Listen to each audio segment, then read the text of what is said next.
তুমি কি কখনো লক্ষ্য করেছো যে তোমার খুব কাছের মানুষ হঠাৎ করে তোমার কাছ থেকে হারিয়ে গেল এবং তুমি ভীষণ পরিমাণে ভেঙে পড়লে?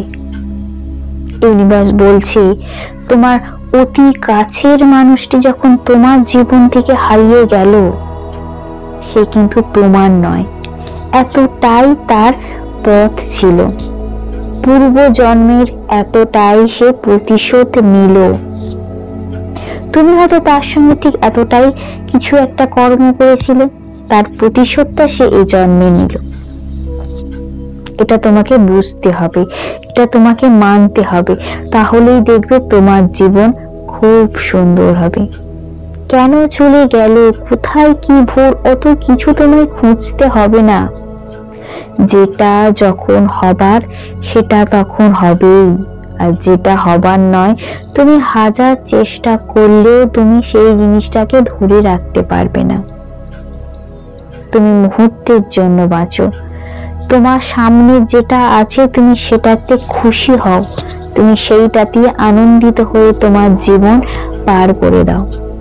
তোমার সঙ্গে কেউ থাকুক না থাকুক, জানবে তোমার জন্ম থেকে মৃত্যু পর্যন্ত তোমার সঙ্গে তুমি যাকেই বিশ্বাস করো, যে দেবতাকে বিশ্বাস করো, সে অবশ্যই আছে। ইউনিভার্স এই জিনিসটিকে লক্ষ্য করেছে। হ্যাঁ আমার প্রিয় সন্তান, তুমি চিন্তা করো না, যা ফেলে এসেছো তা ফেলেই আসো। তুমি নতুন করে বাঁচো, নতুন আবার ভোরের আলো ফুটবে। তুমি কখনো কি গভীরভাবে ভেবে দেখেছো যে তারিখটা তুমি কাল ফেলে এলে, পৃথিবীতে কি আর সেই বছরের সেই তারিখটিকে আর আসবে? কোনোদিন আসবে না। আর সময় কি সেইখানেই থেমে গেছে? থেমে তো নেই, সময় এগোচ্ছে। তাহলে তুমি কেন থেমে থাকবে? তুমি এগিয়ে চলো, এগিয়ে চলাই কিন্তু জীবনের লক্ষ্য।